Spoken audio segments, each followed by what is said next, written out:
What's up guys, I'm Roderick, aka Rodman, and welcome back to another video. In this video, we're going to be taking a look at the most frustrating bosses in the Dark Souls series to fight. If you like retro video gaming, anime, and gameplay videos, don't forget to leave a like, comment, and subscribe for more content just like this. So let's get right into the video. So for the most frustrating boss in Demon Souls, I'm gonna go with the Man Eater. Now, the boss fights in Demon Souls aren't necessarily too difficult. For the most part, they're going to be considered gimmick fights, but that is not the case with the Man Eater. This is a pure brawl, duke out, and it reminds me of the gargoyles from Dark Souls 1, but way harder. The boss arena is super small. You can fall off easily. I saw a meme where it said really this boss fight is 3 bosses, 2 man eaters, and the gravity from the bridge, which is absolutely true. It is so frustrating fighting these 2 demons and also having to worry about the like falling off the bridge and stuff like that. Is very frustrating, but the bosses in this game are amazing. This boss fight is still good. It's just so frustrating. So let's go ahead and move on to Dark Souls 1. This should not be a surprise to anybody. The most frustrating boss in Dark Souls 1 is definitely the Bed of Chaos. Probably the most frustrating boss in the entire Soul series. And even to go a step further, this thing is probably one of the most frustrating bosses ever created in gaming. Essentially, the Bed of Chaos is actually just this small little thing that's entangled in these branches, and your goal is to get to the center of it. But to do that, you have to actually destroy the 2 things on the sides first. But then here's the kicker: the floor starts falling. And as we all know, Dark Souls 1 does not have a dedicated jump game. None of the Souls games have a dedicated jump button except for Eldenring, of course. But it becomes very frustrating as the Bed of Chaos will start doing sweeping attacks that will literally just one hit kill you by pushing you into the abyss. It's very frustrating. It's very annoying, but there is a way around this. Everybody knows the method where you kill one side of the Bed of Chaos and then you quit the game and load back in and just rinse, wash, and repeat. But if you want to fight this guy straight up, it is extremely frustrating. But let's go ahead and move on to Dark Souls 2. So for the most frustrating boss fight in Dark Souls 2, I'm definitely going to be going with the Pursuer boss fights. It's just so annoying because of one thing. The hitboxes in Dark Souls 2 are really bad, but it just seems like they're just so much worse when you fight the Pursuer. There's so many memes of people that are standing literal character models away from the Pursuer sword, and they're still getting hit by that attack right there. It doesn't make any possible sense, even with your adaptability leveled up.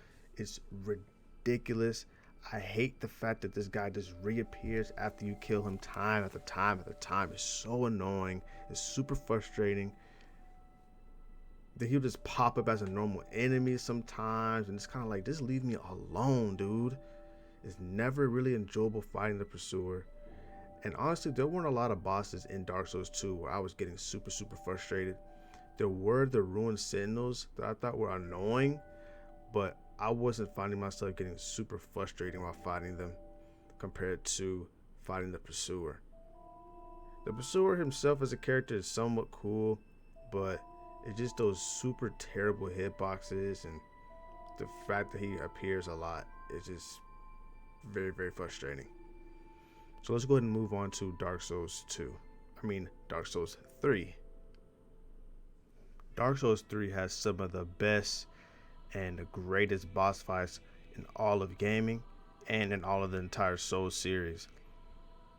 So this is really hard for me to choose. But one boss that I thought was extremely frustrating was the Cursed Rotted Greatwood.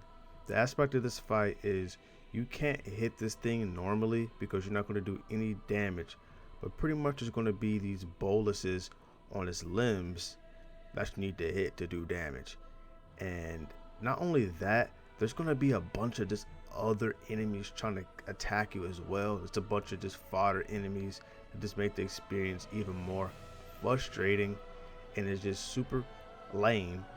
On top of that, once you enter his second phase, there's going to be some boluses that are on his hands. That might not sound too crazy, but the thing is, you have to wait for a certain attack for him to use, then you can go in and attack the hand. That might not sound like that big of a deal, but you can easily be waiting for like 10 to 15 minutes for this guy to use that attack so you can go ahead and take out the hand. It's ridiculously frustrating, it's ridiculously annoying, and this is probably the weakest boss in the entirety of Dark Souls 3. I'm glad that he was placed towards the beginning of the game, just so you can go ahead and get this gimmick fight over with. But if this guy was a late game boss, this would be, in my opinion, up there for one of the worst bosses in Dark Souls. But let's go ahead and move on to Bloodborne. This definitely shouldn't be a surprise to anybody. The most frustrating boss in Bloodborne is Rom, that lame spider. He has armor on his head. There's a billion other spiders that can one-shot you, and I'm not even exaggerating on that. If you let one of those spiders pounce onto you, they can quite literally one-shot you. I did a video that was talking about the best summons from every Souls game, and I said the summon that helps you out in this game is the best in Bloodborne because he diverts the spiders and gives you a chance to actually go in and do damage and stuff to Rom. This fight is extremely annoying. You have to literally fight Rom plus 100 plus other spiders. Everybody knows how lame Rom is. I don't want to say he's lame. It's still a good boss fight. It's just very annoying, very frustrating. And this is one of those bosses where every time I play through Bloodborne, I just don't ever look forward to fighting. It's just not that great of an experience. But you know, it is a spider, it is a beast, so you can go ahead and just slap some fire paper on it, just absolutely melt this thing. But fighting it solo dolo is just such a frustrating experience. But let's go ahead and move on to Sekiro. So when people say the phrase gimmick fight in reference to the Souls game, the first fight they usually are talking about are the folding screen monkeys. Oh my goodness, this fight is just so lame, it's so boring, it's so frustrating. I absolutely detest this fight, and Sekiro has some of the best boss fights in all of gaming, but this fight right here completely misses the mark. So pretty much the folding screen monkeys is a huge game of hide and seek with 4 monkeys that are invisible and that you have to get relatively close to them for them to appear. And it's super lame. One thing that makes this fight really lame is the fact that on top of the folding screen monkeys, there are additional monkeys that you have to worry about that inflict fear on your player. If you let your fear meter build all the way up, you instantly die and you have to start the fight all over again. And even if you don't die, there's going to be times where it's going to be impossible for you to catch a monkey, so you have to reset them with the bell that you get. It's just super annoying and super frustrating.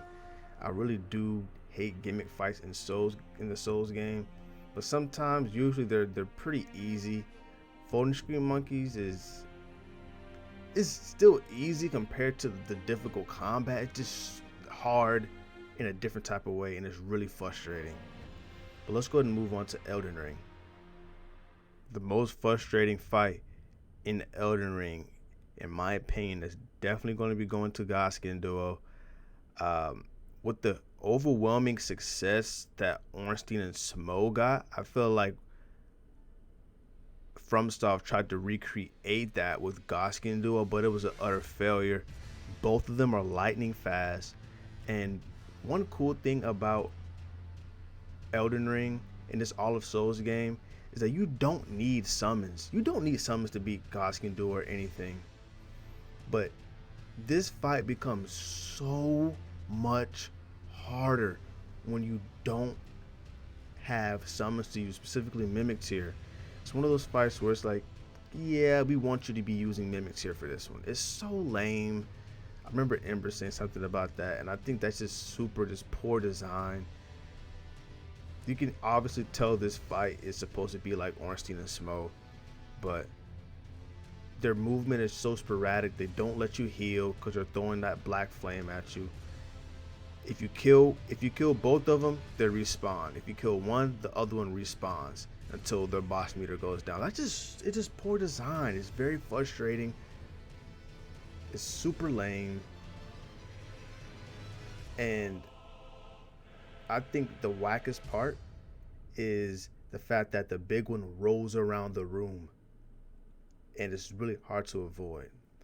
But that's pretty much going to wrap it up for this video, guys. If you like this video, don't forget to leave a like, comment, subscribe for more content just like this. Ramen out. Peace.